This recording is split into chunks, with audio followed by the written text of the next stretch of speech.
शेट वा कॉपी करताय. आज तर काकीला नाव सांगणारच.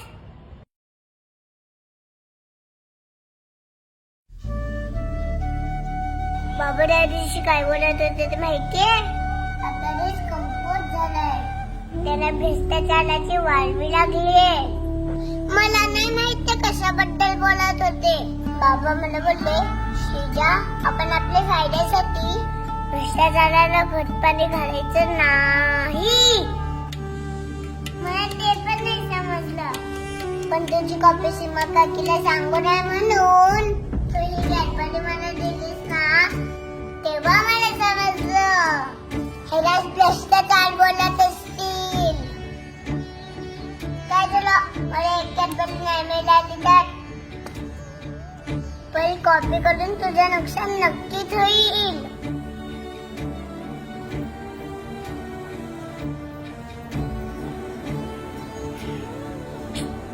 काय करते? बाबा बोलतात भारताचं भविष्य आपल्या खांद्यावर आहे म्हणून खांदे बलवान करते.